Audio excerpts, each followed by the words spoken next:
That's another thing too. I've recorded so many podcasts. I've probably done over, let's call it close to 500 podcasts now.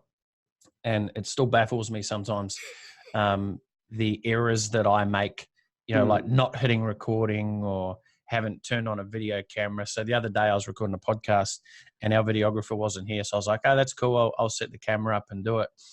And I realized I'm talking to my guests. We're like 5 minutes into the podcast and I didn't even press record. Like, what a noob. It's funny. We've got all this available technology and even to the point when I recorded my first ever video, we had a videographer come in last week to film a specific video for us. And it was a 2-camera setup. And he come to me about an hour and a half later and he goes, I don't believe it. I said, what? He goes, I've just deleted the footage. And I was like, oh my gosh, you're like, what a mistake. It's like, we can't redo it because our guest was only here. They flew in from New Zealand, like to do this project and we had to sort of make do with what we had. But Alan, anyway, enough of the verbiage at the start here. We're here to have a conversation. Mate, welcome to the show. Thank you very much. It's great to be here. It's we were on a boat a few days ago and we started talking more towards the end of the day around, what we're here to talk about today. And I'm super intrigued. I mean, we've known each other for many years and I've known what you've been doing and what you've been up to, but never really knew, if that makes sense. So it's the sort of, I know what Alan does, but wait on, what does Alan actually really do? Like you're called an international profiling and communication specialist. Break that down for me, mate. What is that? Well, the international came from the fact that I've been written up around the world. I've worked with clients like Disney Film, Gillette, Australian Federal Police. So the clients have been from very large organisations, high profile, right down to working with parents as well around the globe. So, and the profiling and communication side of it is being able to look at somebody and know their personality through their facial features, first of all, then knowing their emotions through their body language and expressions, and then being able to put all that together and then knowing how to communicate with them in the way that they need to be communicated to so that you get the results with them that they need to get. All right. There's a lot for me to break down here. My first question, is more out of curiosity. I'm quite a curious person. Like, how accurate is this thing? Like, I know you can look at a face and you say that, you can read someone's communication patterns and then you look at their body and you look for emotions. But how accurate is this thing generally? Well, the test that they did on originally, just with the facial features, understanding how somebody likes to think and process, they had about 125 traits. About 68 of them, when they tested them and asked the person and said, right, well, these are the two extremes. This is what you're more likely to do. And they've asked that person who was accurate, asked their spouse, their colleagues, their friends and family. They worked out to being about 99% accurate on each of the traits. When you put the traits together, of course, it's going to come down in numbers. But the testing they did with the American Air Force back in the 1940s, they wanted to know who would finish their training before they started. And they were 94% accurate down to even what aircraft they would fly. And that's based off what someone's face looks like. That's their facial features. Well, and how that works, if you lift weights, you're going to build muscles up. We know that at the same time, everything we feel inside, we display outside. That's why the body language and expressions are readable. But if we pull an expression over and over because we're concentrating really deeply and we're pulling these muscles in above the eyes and they're getting these little ridges and crevices, you'll develop ridges and crevices in the face. And that's a giveaway of how you like to think and process. Right. And you can't put that down just to having saggy eyes or I'm just feeling a bit tired or like, where's the crossover? Well, when you look at, say, those 68 traits, they're all going to either moderate or enhance each other. So you don't define a person by one trait. You look at all the traits together. Right. So you've got somebody who's tired, for instance. You can see that in the glare of the eyes. You can see that in the expressions on the face. So you know that that's a temporary situation. So you can pick those up. But things like, well, in my case, I have these little vertical lines between my eyebrows, which is all about focusing in on things, and they've got to be exactly right. So I'm looking for errors all the time. Right. And so that's why they've got a killer frown. I've got I know you've seen it, but my mum always used to say it, I've got the weight of the world on my shoulders because because I've got this frown, but I never felt that. Like, I don't feel like I do necessarily. Like, what does a big frown like mine represent? Well, it's going to represent the fact that you focus in on things like that. It's going, you're going to take, well, not so much the world on your shoulders, or you can, but there's more a case of being concerned about things. But how do you compare to other people? You may not feel that you take that on, but to compare to other people, right, it's going to be a completely different matter. They may not care at all in relationship. When you look at them and go, oh, they don't seem to care about anything. It depends on where you are on the scale. So when we look at somebody, we need to know ourselves where we fit on each of the traits between the two extremes, then know where the next person is that we've just profiled, where they fit, and then change the way that we like to be spoken to the way that they want to be spoken to. Right. I love that. So it's basically like everything on this planet. It comes down to a mathematical equation, really, doesn't it? It's maths and science. It's, you know, and I want to jump into a lot of this. But I want to find out first and foremost, how did you get into this? Like, where did this originate from? All of a sudden, like, I don't think you grew up going, oh, I want to be a face profiler, or did you? No, to be truthful, where it all came from was the fact that I was absolute crap at reading people. I'd been through two divorces. I've been through a lot of relationships. I'd had business partners that emptied the bank out. And I was poor at reading people, so it was a matter of necessity. But one day I thought, I've got to know more about what makes people tick. Why do they do the things they do? And to be able to recognise it. So it was a progression. You know, back in the 90s, I worked with a team of men who were all older than me, so I had to get them on side. And in that process, I had to understand them, but I had no real skill. So it was through intuition and just focusing on them that I built the relationship. Into the 90s, I did my NLP training, got my master's in NLP, neuro-linguistic programming. I'd been working with psychometric profiling like Enneagram, DISC, Myers-Briggs, and all of those systems.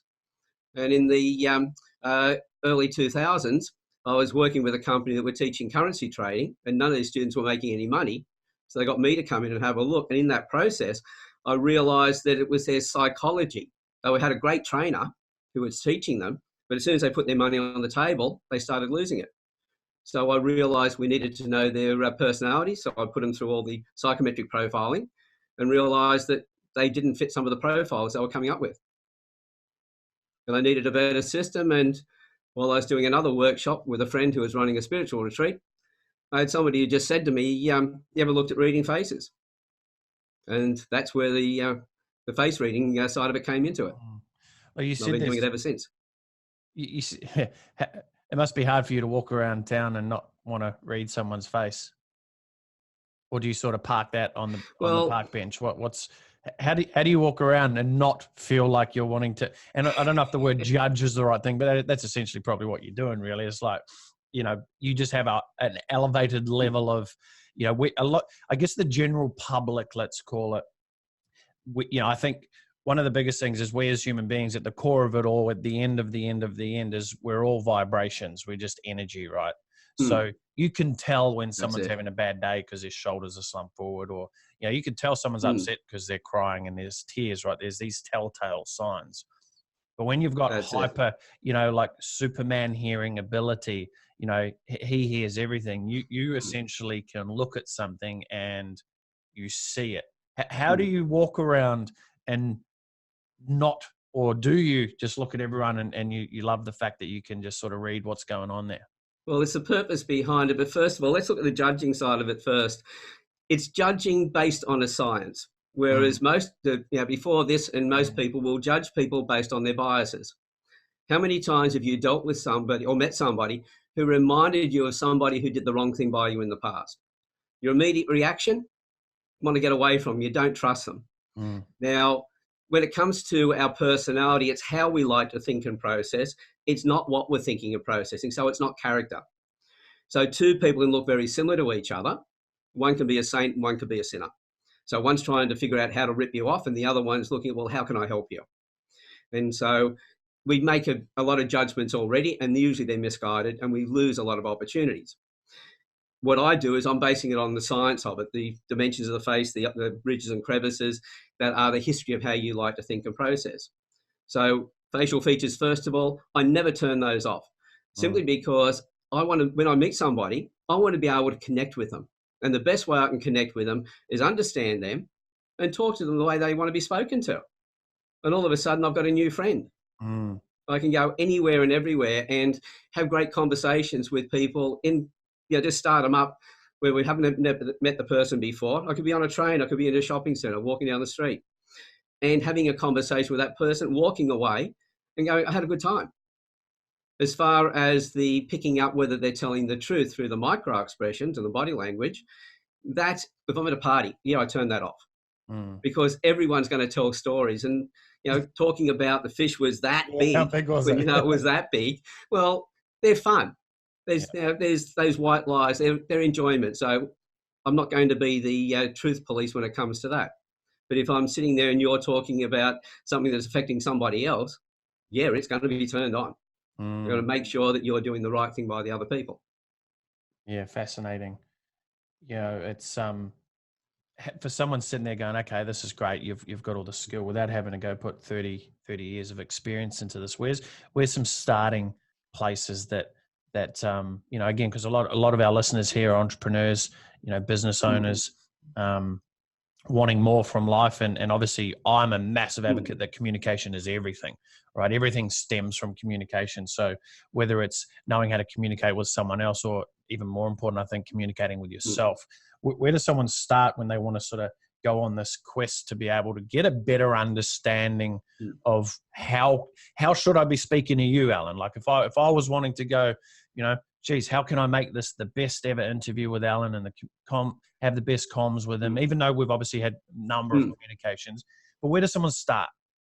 Well, first of all, I usually tell people if they want to interview me, they want to talk to me, a lot more about me so they know my personality. So I give them that information. But for somebody else who wants to learn, one of the biggest things was that I love teaching people one-on-one, but I can only get to so many people. So I decided I needed to have another way in getting it out to the world. So I put some online courses together, which are small modularized courses that are quick and easy to learn. And they've now been picked up by real estate in New South Wales as CPD programs, so professional development programs. So real estate agents get their points each year. The MFAA, the FBAA, which are the governing bodies for mortgage brokers. And now the legal system is looking at them as well. Doctors and dentists are using it for professional development programs. That's so they can know their clients better. And presently, one of the areas I'm really passionate about is helping parents with their children. So I put a very short course together, which is 47 minutes in duration, for a parent to understand 3 traits can be a major problem at school for their children, because not that the kids have a problem, but they don't fit the system. And so how the parent can work with the child and then how the teacher can do that. And I'm presently mapping those across to the standards for the Australian teachers as well. Share the story that you shared on the boat from a mutual friend of ours, and because that was fascinating to me, because I was like, why would you want to read children's faces, right? Like, so give me that. Well, in the case of that one conversation, one of the things when I got together with one of the networking groups before, I realized that nobody understood what I did. So I'd said to the group, I said, look, give me a photograph of your children and I'll profile your children and give you some information I guarantee you don't know about your kids. The youngest was 18 months at the time, 18 months old, and I profiled her for her dad. Now, her dad is very much a big picture thinker. He wants the overview first of all. Once he's got that, then if he's interested, he'll ask more information. So he needs the least amount of information, but his daughter's very analytical. And she's 18 months old, and he didn't tell me at the time, but she'd had a phobia with the vacuum cleaner. Every time they turned it on, she would freak out. So once I told him how she liked to think and process, he'd sat down with her with the vacuum cleaner in pieces. He went long explanation on how it all worked and everything else, put it together, and he said, and then I turned it on. I said, well, what happened when you turned it on? Oh, she wanted to push it around. Because when he was saying to her, it's okay, sweetie, it's okay, there's nothing to worry about, he wasn't explaining to her the information she needed. And that was at 18 months. Now, she'd had that phobia since she was 2 months old. And that's how quick it was to remove it. But, some of the other people in the same group, young Tiger was 5 years old. Father was finding it difficult to understand him. He was all over the place. He had a music trait. And I said, well, use music to guide him. The end result, as he complained to me later on, he said, it's costing me money. I said, why? He said, well, we found out he does love music. We're up for dance lessons and piano lessons. Mm. And the relationship he now has with his son, using music as the catalyst, dancing around the kitchen table, if they're cleaning up after dinner and things like that, they've got a strong bond. And as his son said to him, I really love music and we've got to do more of this. Mm. What's the sort of starting age? Because obviously faces develop and grow, right? Mm. Especially in children. Like, as their face develop and grow, you're saying their personality traits develop with it, or? That's it. So we've got two sides, but we have what we call nature and we have what we call nurture. We have the nature that's passed down in the genes. So there's certain traits that are passed down from our parents. Mm. But then in response to our environment, the nurture traits start to come in and we develop those. In a newborn baby, there's about 5 traits that you can see straight away, if they've got them or not. Then by the time they're what are they? What are those traits? Well, things like I can tell you whether they're going to be kids that can sit still or going to fidget. They're going to need to be on the move more than the other kids. Things like a music trait, that's usually quite often that it's there. And how do you pick that up? So let's break down the fidgety, because I was the most fidgety kid that ever came across. Think about your own height. So think about your upper body to the length of your legs. Right. Do you have short legs in proportion to your overall height, or do you have long legs? In my case, I've got long legs, so I can sit for long periods of time and quite often get in front of the computer and I just get lost in what I'm doing. You're saying I got short legs. I had short legs. Well, you'll find that when you look at the proportion, that's what it'll come down to. It's either towards the middle or going towards the shorter legs. The shorter your legs, it's uncomfortable sitting for long periods of time. Long torso, a lot of pressure on the hips. And so fidgeting and moving around, whereas somebody like me with short torso and long legs, there's very little pressure on the lower back. Can't that be fixed with flexibility though? Like if I'm out there just doing some stretching, right now I can't sit still. Unless I'm engaged, sitting still for long periods of time is just not what I consider to be a good use of my time. Right. So we are the sum of all of our experiences and everything around us. So things like exercise and things like that will help. But what type of exercising will be determined by our body shape as well. So exercises that you do for flexibility would be different to what I do, because some of the exercises you do will probably give me injuries and vice versa. Mm. But if you do move around, you flex and everything else, that's going to make you a little bit more subtle. But at the same time, it's going to mean that you wouldn't have been able to sit there for a long period of time with it or without that exercise. Yeah, okay. I like how you said there, though, you're a sum of all your experiences, because it's not as easy as look at my eye, Alan, and tell me that my favorite color is red, right? It's obviously not as black and white as that. That's exactly right. So it's, if you've got a particular, even the color of the eyes will have an impact on your personality, where you'll put your focus, whether it's on the group or whether it's on yourself. But then what are the other traits saying? I get some people that go, well, I should have a partner who has a particular eye color because they're all about the family.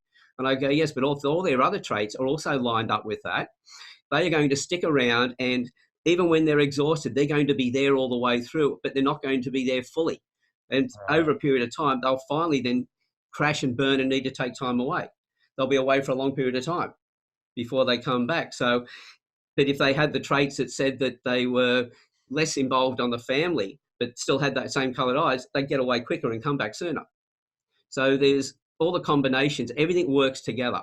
It just highlights the importance of, especially one-on-one dialogue and relational dialogue, the importance of understanding how the other person communicates, because that's where majority of arguments and blues start from, because it's like, why don't you understand what I'm talking about? Like, I can't articulate this in any other way. Like, why are you not hearing me? Right. So, I know that people listening to us be like, yeah, that happens all the time. Right. Where can someone start? Obviously, you've got courses, and we'll link up to all that stuff as well. But what are a couple of things like the major telltale signs Well, when people can look at someone and go, oh, okay, I see what's sort of happening here. well, let's give the audience 3 traits in particular. The first thing we notice in people's faces, think about it. When you're walking around the neighborhood or on public transport, you're around people, have a think about it, and you'll find that the width of the face is one thing that stands out. Wide faces and narrow faces, we notice those very quickly. We also notice people who've got their eyes that are set very close together or set wide apart. We also notice the height of the eyebrows. So somewhere if they've got really high set eyebrows or low set eyebrows. Now, that particular one is probably the most important when you meet somebody for the first time. People who have high set eyebrows, where there's a large gap between the eye and the eyebrow, they need more space. So if you walk up to them, stop, put your hand out, let them shake, let them set their space up, and you'll realize that each time somebody with high set eyebrows will always stand further away from you. It's not that they're not friendly, it's that they're more discerning. They want to check out who's safe to be around and who's not safe to be around. Once they trust you, they'll naturally start to come closer. So now you also know you've got rapport. Now that one is probably because if you step into their space, the end result is they're going to pull back. And if you don't notice that that's what's happened and you step forward again closer to them, all of a sudden you've just invaded their space over and over again and they're uncomfortable. They're not going to be listening to a thing you say.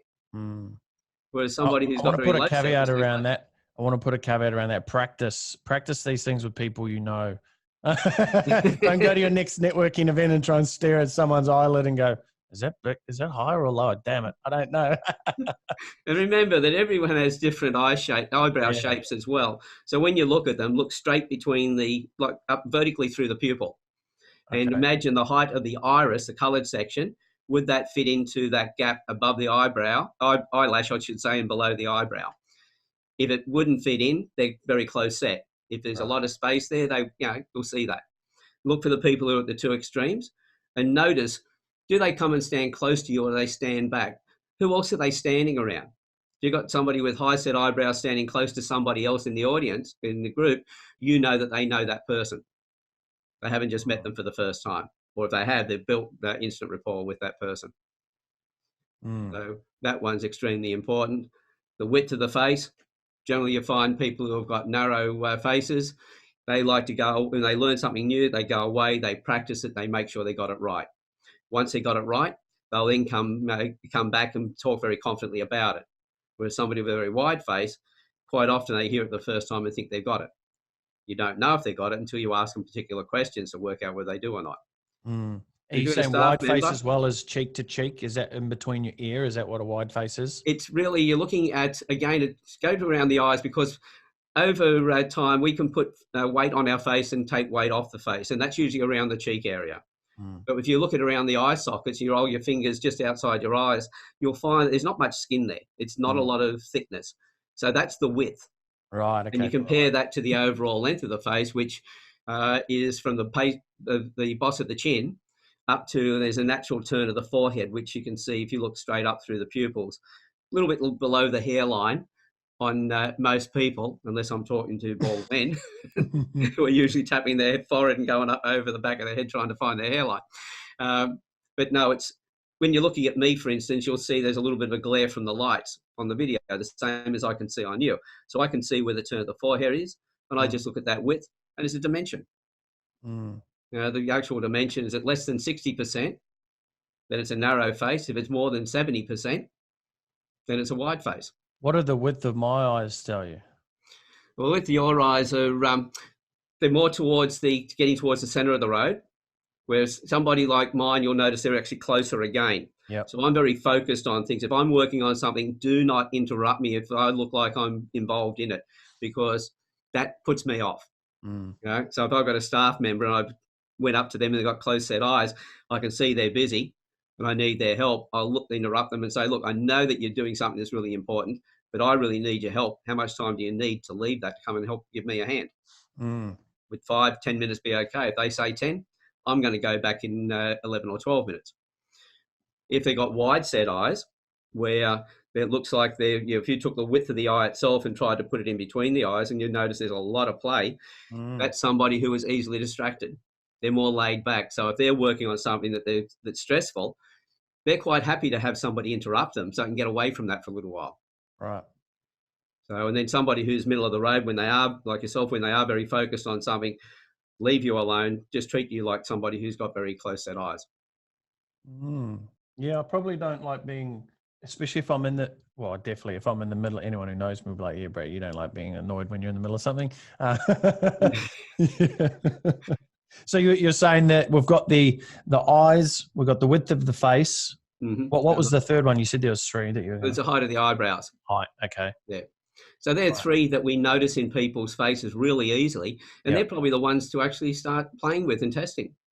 But it's like everything. Whenever I do a training with anybody, I go, right, once you've learnt all of this and you've heard it all from me, don't take it on face value. No, there's a pun for you. Don't take it on face value. Go out first of all and watch people, test it for yourself. Once you've got that understanding that, hey, this stuff works, then start looking at learning more, because it'll always add to whatever you're doing.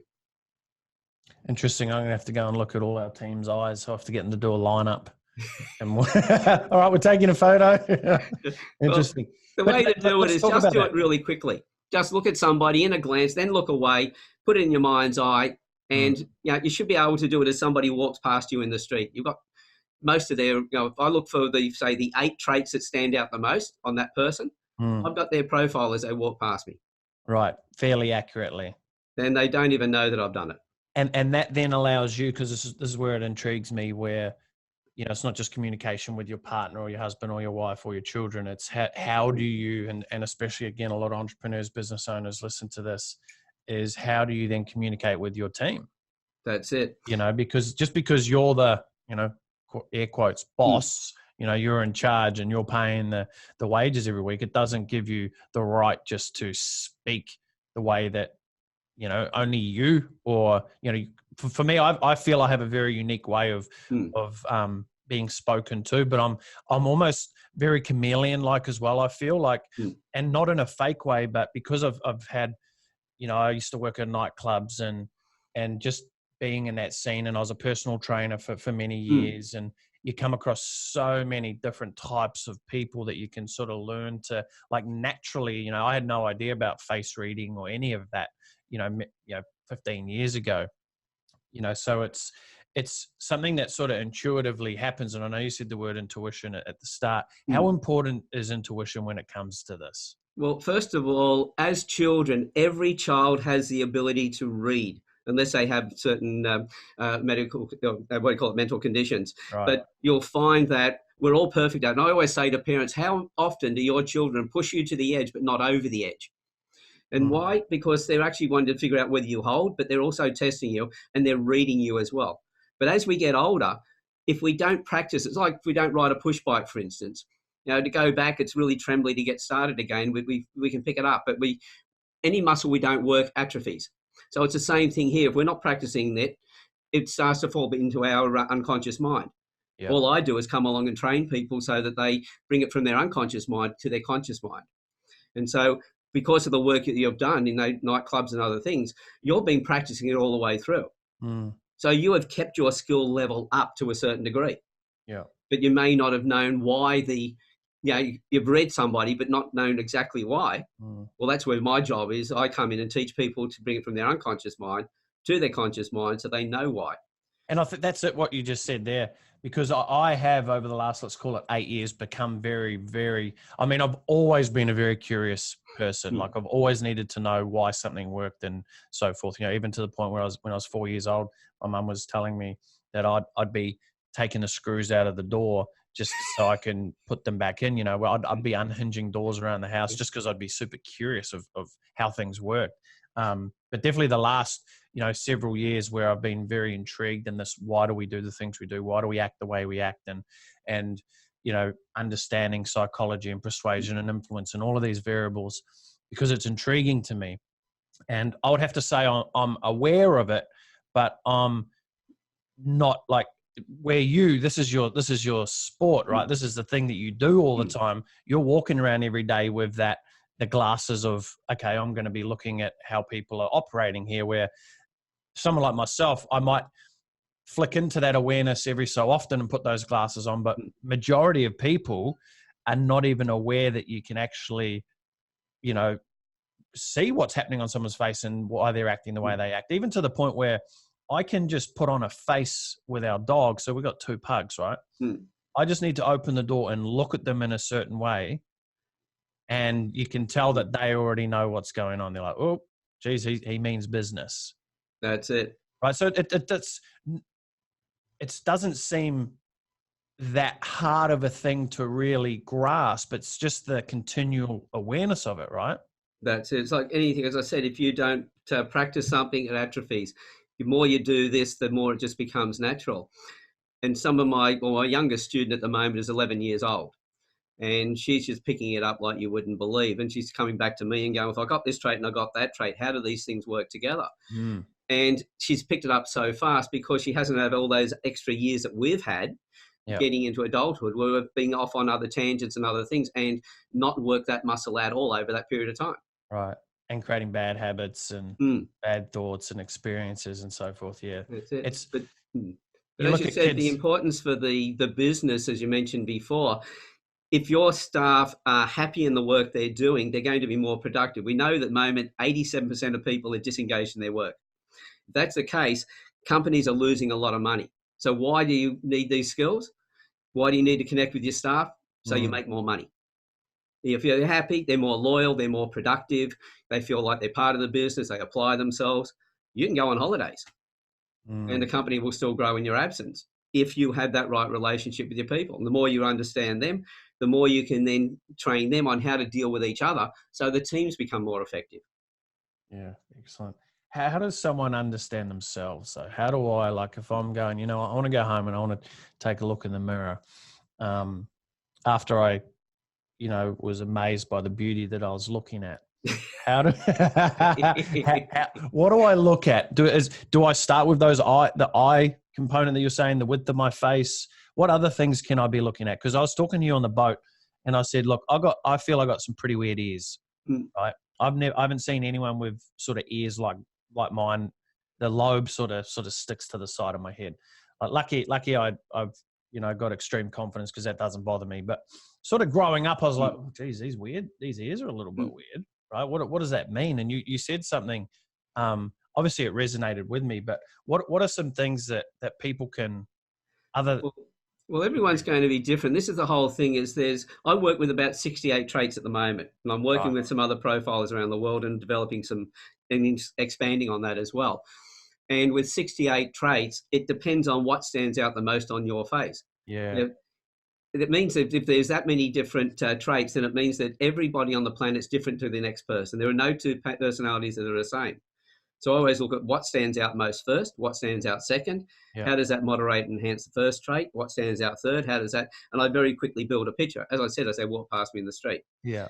So there are about 68 traits that most of those you can see in the face, a couple in the length of the body, some in the shape of the hand, etc. Not so much palmistry, but the actual structure of the length of the fingers and structure of those. But to where to start, well, it's going to depend on each person. This is why I do individual profiles for people. Yeah. But, understanding yourself, I've got some traits. And by the way, once you understand your traits, you know that every trait has an upside and every trait has a downside. Yep. One of my traits is what I call critical perception. In other words, I can find the errors. You put a document in front of me. If there's double spacing, if there's as long as I understand the spelling of the words, if there's anything out of place, I will see it immediately. But on the downside of that trait is an emotions. When it comes to relationships, imagining things that are going on. Is it any wonder I've been through 2 divorces and a lot of relationships?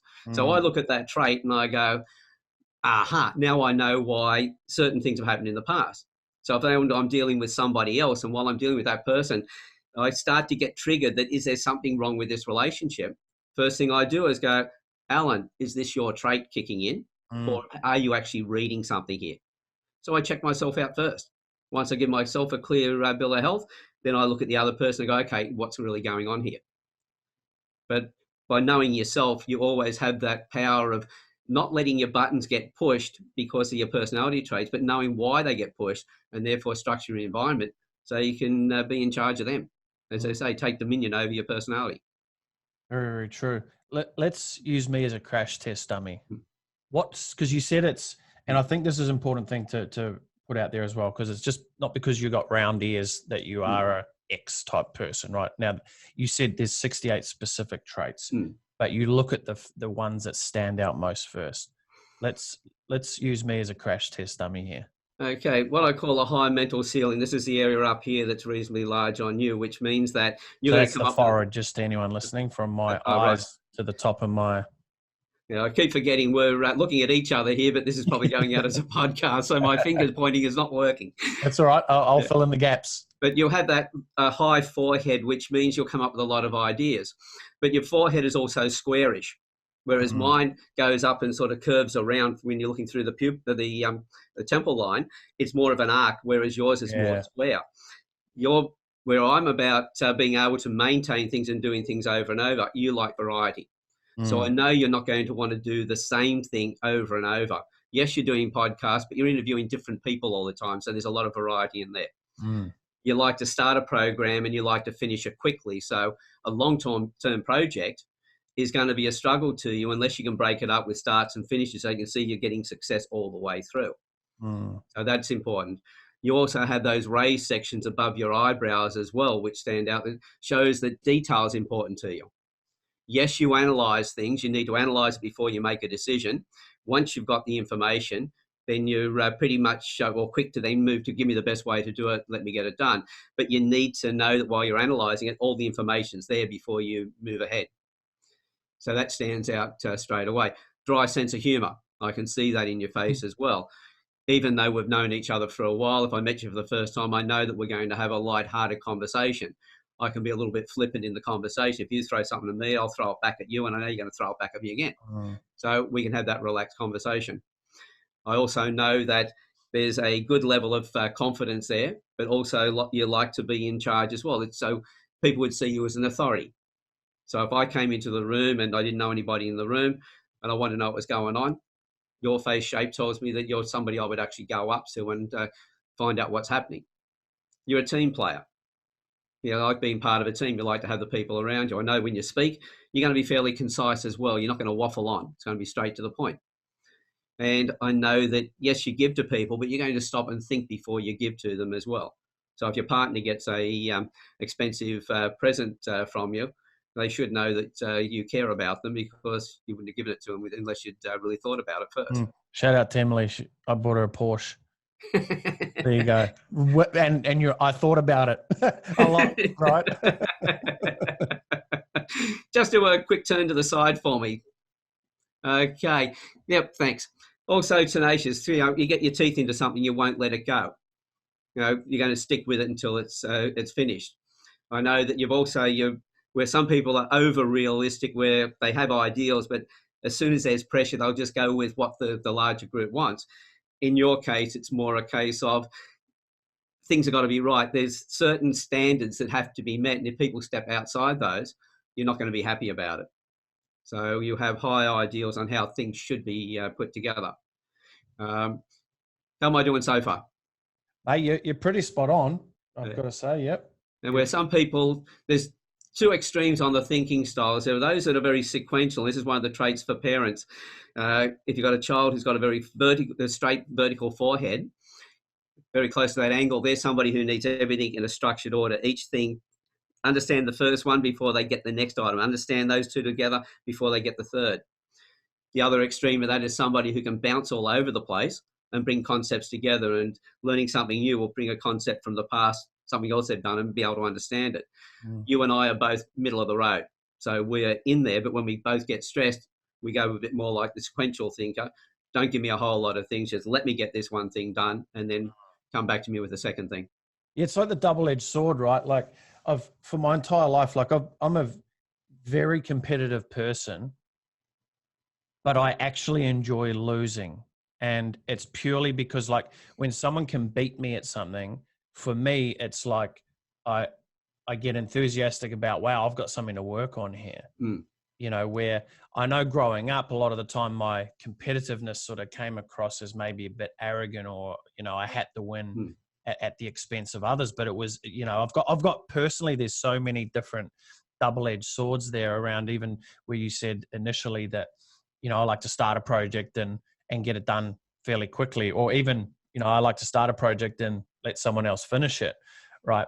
But then when I got kicked out of high school, I was a cabinet maker by trade. So I was in a job that we worked within the millimeter, right? So this very analytical type of nature was forced upon me necessarily to be able to be the best that I could be in the job, right? And, it sort of contradicted everything that I was sort of rough and loose, or, I'll start something and lead the way, and there'll be a bit of a hurricane of mess behind me. But there was a number of things. And I want you to talk to the point about people potentially, how do they recognize, and I don't know if there's a right answer for this, but how do they recognize that they're actually not doing something that fits their, let's call it their personality, their traits, their demeanor, because there's so many people out there obviously not happy in life, right? Not happy in their job. And I'm sure it comes back to this, but you can maybe give us some and that's pretty accurate. And by the way, when I first left school and started my first job, I was a cabinet maker with Chiswell's Furniture. So there you go, similarity. But well, as I said, most people are unhappy at work. Why? Because two reasons. One, lack of leadership. We've got a lot of managers. Everyone's micromanaging. Every time you ask somebody for a service, you get a questionnaire later on. How did I perform and all the rest of it? So we haven't got the leaders running companies anymore. So the people are unhappy in their work because of that. But at the same time, in most cases, they're doing a career that doesn't match them, because our education system is designed to get us into work. And that's what Centrelink's all about as well. Get you off the dial and on into a job. Whatever job that might be, they don't care as long as you're no longer a statistic in that area. What we should be doing is making sure that whatever job we go after has the aspects of the things that we love to do. So if we know our personality and we know that this is the way I like to function, these are the things that make me happy, then the job should line up to that. And if it is, then we're going to be happy in that work. We're going to be more productive. And if we have good leadership as well, it's going to take that right through the roof, where we're going to be ecstatic. Therefore, when we go home, less domestic violence, less hassles with our partners, less problems with the kids, because we're in a happier state. That's why all of my stuff, doesn't matter where I get involved in the loop. Once I get in there and I help people, it affects every area of their life. Yeah, and that's quite important.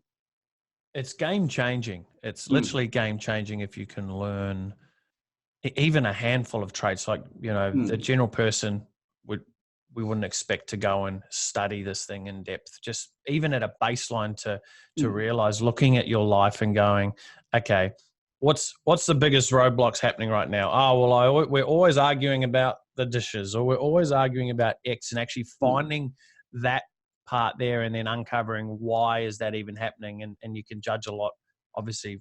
Well, people will talk about the 5 love languages. Once you put this stuff with it, you take the 5 love languages to a completely new level. So if it's words of affirmation, how do you speak those words? The physical touch, well, what type of physical touch? All of that, the place will tell you. And where as well. Like, I love physical touch, and Emily loves playing with my ears, right? And I fucking hate it.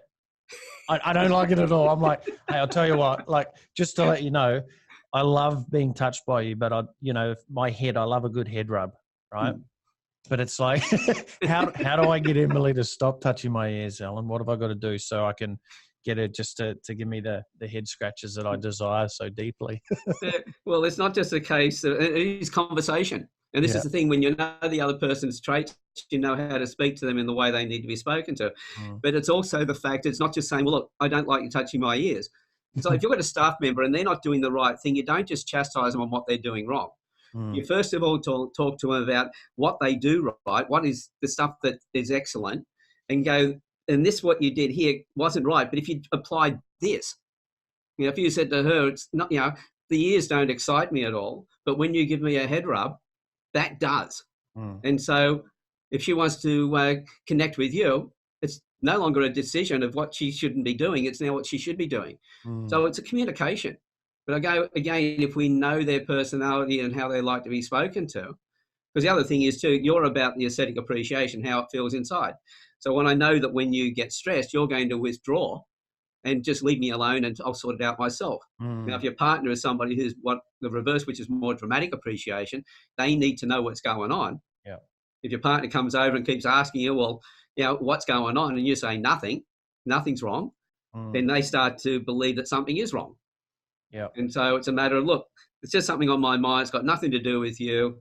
You haven't done anything wrong. It's just something I need to get my head around. You just leave me for a little while. I'll get it sorted. Yeah. And the partner goes, okay, well, come and talk to me when you're ready. Yeah. So communication is always the major thing, but communication is improved when we know how to structure those words based on the other person's personality style. Love it. How does someone understand? So like for myself, right, you gave me a quick reading there. What is something that, because this is when you don't know, you don't know. Right. And obviously you're taking a big leap of faith in someone saying, oh yeah, because of your face hair, then this is how you should probably try and do this, or maybe act like this. But again, we live in a world of test and measure, right? It's all about that. What's something that on my face that you believe would help me in communicating with others? One thing would be, because I know that because of the camera work and everything else you've done, because that's where I think I first met you, was in one of your courses, you've learnt how to express yourself. And so that's been an advantage there. The other area, as I said, you've got that dry sense of humour, which means you can be a little bit more flippant and laid back. People who have the opposite trait, they can take things personally. If you recognise that, then it's not so much that you need to change anything about you, because you've got most of the traits are showing you as a pleasant looking person, good looking man. People are going to look at you and not be pulled back away from you. You present yourself well. So it's not so much in your case what you have to change in you. It's more knowing how to talk to each of those different individuals in a way that warms them to you even more again.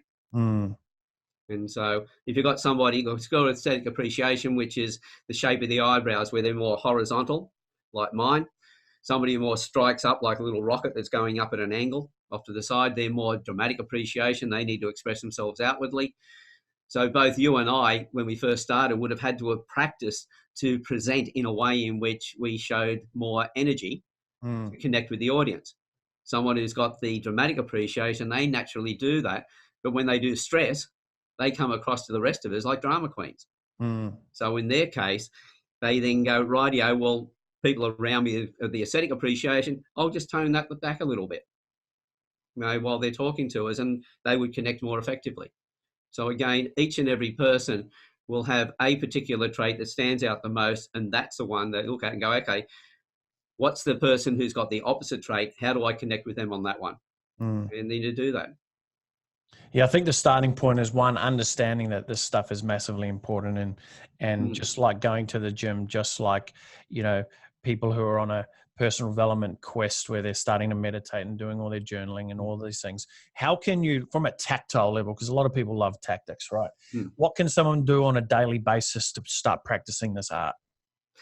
Well, it's always a case of, take a couple of traits and, for the people who are listening today, take those 3 traits we mentioned earlier on, the closeness of the eyes, the height of the eyebrows, the width of the face, and go and look at people and watch their behaviours. Public transport, cafes, shopping centres, and see how they're interacting with the people around them. The more that you get the feeling that, hey, yes, I can see the people responding in the way that Alan's just said in this talk, and they practice that will start to build that muscle. They'll start to notice that. Then they'll start to notice other traits. As I said, the best thing is to be able to build instant rapport. And there's about 8 traits that work into that, which is the one I put up first of all online, so people could learn very quickly. So it's just a matter of take one trait at a time, look for all the people, so that when you see it, it just stands out really quickly to you. And that way, when people walk past you in the street, you're going to notice it very quickly. Just go practice it. Trial it with your work colleagues. Trial it with your staff.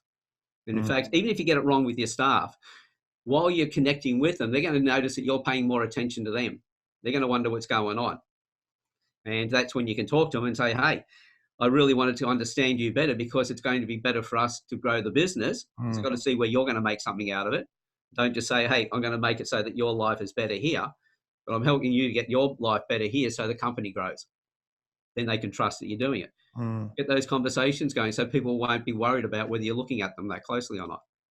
So when you've heard probably, and this is sort of the extent of face profiling I've really looked at, certain when people say when someone looks up to the right, they're searching for XYZ, or if they shut their eyes, they're lying? Or what are some telltale signs that people can pick up if people aren't telling the truth necessarily? Well, people will look up for visual recall and to create an image visually. They look out to the side for what something sounds like or what it did sound like. And we look down to our left and right for what it feels like, but also an internal dialect, what's going on in our thoughts at the time. But whether it's left or right, 90% of the population, if you ask them how many windows in the front of their house, and they had to stop and think, and then I'm in that 90%, I will look up and I will look to my left. That's where I get that image, because we have to source information, and our eyes move around to help us source information. If you then said to me, well, you took those windows out and you put a big deck and a big French window or something like in to replace those windows, what would that look like? Then I'll go to my right side to get an image of that, but I'll look up to get the actual visual of it. Now, some people are cross-wired. They're the other way around. When you were saying that, I was opposite. So it comes down to, in the conversation, then what we do is we benchmark people. Right. I never assume anything. I always test, and I always then check afterwards. Yeah. People have said, am I 100% accurate? And I go, no, I'm not 100% accurate, but I haven't been proven wrong in any of the profiles that I've done so far. And in that, and the reason I haven't been proven wrong is because I test everything. Yeah. I make sure I pay respect to the person I'm profiling. Yeah. And so when I look at, and I'll ask a question, it's in that little idle chit chat that you're doing up front, and that's where I'm asking questions. I'm benchmarking them. Then I know whether they remember it to their left or they create an image on their left. Then when I get into a discussion with them, that's when it starts to give it away, where their eyes start to move. Then if I ask them a question and they were remembering, on your case, remembering on your right side, and then as I'm asking you something that happened, an event that happened, and you're looking to your other side, I now know that, hey, something's going on here. So I put that little marker there. I don't say you're telling me a lie. I check it, I test it, and I look for more information. Yeah, that's the important component there, is that you're not assuming just based off looking. You're testing it. You're checking back and going, hey, is that accurate? First and foremost, I think is an important thing, and never just assume because someone looks up or to the right, to the left there. Test it. Always make sure right. Test it, because there's so many variables. But I love that, there's a place to start for people. And I think the best place for people to start is just to be aware that you can actually tell a lot from someone's face. That's it. And check body. Some of the things that you've been told as well. They used to say that a salesman, if his eyes were moving, you couldn't trust him. A person, if their eyes aren't moving, they know their story so well. It's one they've told over and over again. They don't even have to think about it, and they will look straight at you. And somebody who's lying will have to really focus in on you to try and read you to figure out whether you'll pick them up or not. So the person who doesn't look away when you're asking them questions, doesn't source information or answers to your questions, then there's a good chance that they're lying. It's the other way around. So if I'm talking to you and I ask you a question and you have to stop and think, I expect your eyes to move. They move to one side, I know where you're remembering things. I ask you a question that creates an answer, and I get confirmation of that. So I want to see the person I'm talking to. Most of the time they're going to be looking at me, but I want to be able to see their eyes moving around, because then I know they're thinking or recalling information, and that to answer the questions. And it also shows that they're more engaged as well. Love it. Mate, this conversation has been absolutely fascinating. I want to end with this final question. It's something I ask everyone. So have a bit of a think as I'm going through here. So Mark Zuckerberg, he slides into your DMs, right? And he says, Alan, look, I've had a stressful week. I'm taking a week off. Next week, I need you to look after Facebook for me. What that means is on Monday, you're able to post anything that you want on Facebook, right? It can be a message, it can be a video, whatever it needs to be. You're allowed one post, right? And then I'm going to pin it at the top of Facebook, and every Facebook user is going to see this post. What does it say and why?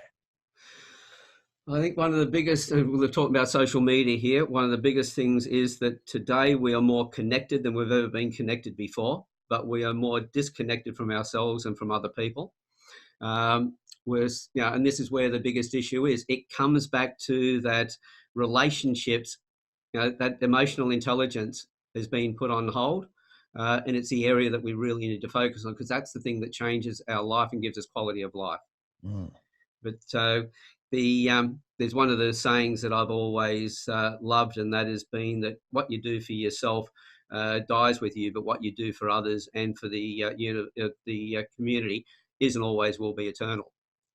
So something around those lines that brings attention back to that, but more so not so much the post itself on its own, but the conversation that it starts to elicit and get people involved in, so that people then come together and share their ideas. Excellent. Mate, been an absolute wonderful conversation. Appreciate you coming on to the show. Where can people find out more about you? Best place is my website, which is just my name, alanstevens.com.au. Cool. Alan with one L and Stevens with a V. Perfect. We'll put the links anywhere around there. If you want to know more about this stuff, just shoot me a message and I'm happy to answer any questions.